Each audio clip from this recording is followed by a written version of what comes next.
the keys to higher awareness are basically, number one is banish all doubt about who you are. And any information that comes at you, you want to be able to use this thing that we call a knowing. A knowing. A knowing means that you have no doubts. Shakespeare said, "Our doubts are our traitors." It's an internal knowing that who I am is divine and capable of manifesting and attracting anything I want for myself in my life. It's a knowing.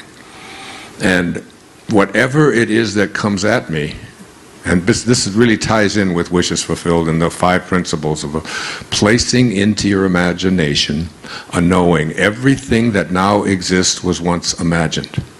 Therefore, anything that is ever going to exist must first be imagined. You cannot create anything for yourself unless you first expect it of yourself.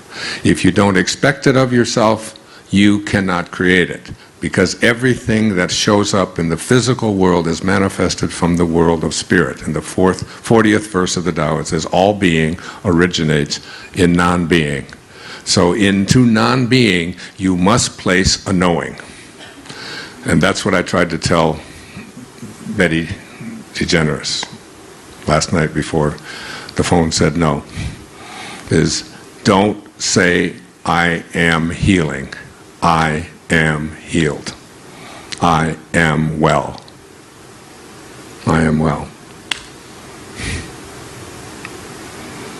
And then you will begin to act upon I am well. It's like I say about becoming an expert. You become an expert by declaring yourself to be an expert and saying, I am and in this area that I feel excitement about. I am an expert in it. By declaring yourself to be an expert in it, you don't have to tell anybody else about your expertise.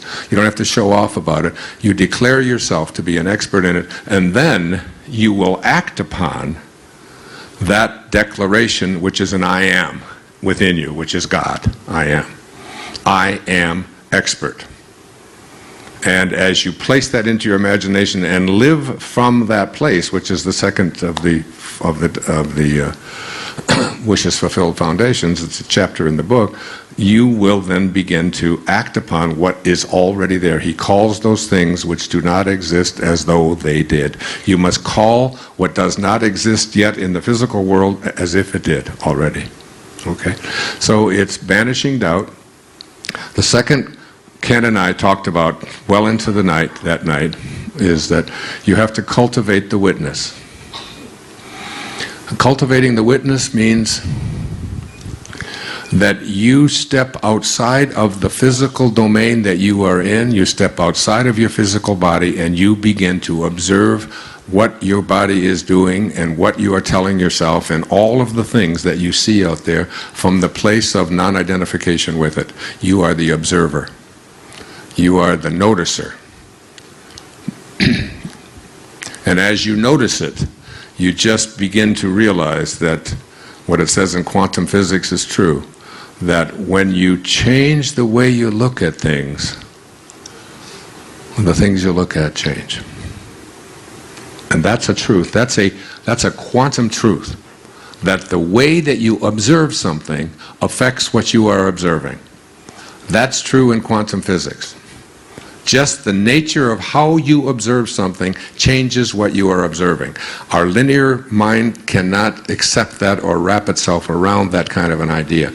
But in quantum physics, they've got all kinds of proof that when you change the way you look at things, the things you look at change. The world changes.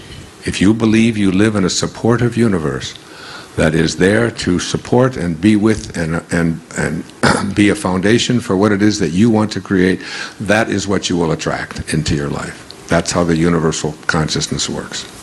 The third of them is that you tame the ego. And I've talked enough about that here on this ship. You tame the ego, which means that you work. It's what I did in the bathroom that I told you about the other day, in the toilet, is that you tame the ego. You stop telling yourself, that I am better than, that I have, that I am all of these things, what I own, what I do, what I accomplish, what other people think of me. You tame that part of you, and you practice what Lao Tzu called radical humility. Radical humility. And the fourth is what we're going to do now. It's called shutting down the inner dialogue. That's the fourth key to higher awareness. Banish the doubt, cultivate the witness, tame the ego, shut down the inner dialogue. You've got to go to silence. It's the silence between the notes that makes the music. You cannot create without going there.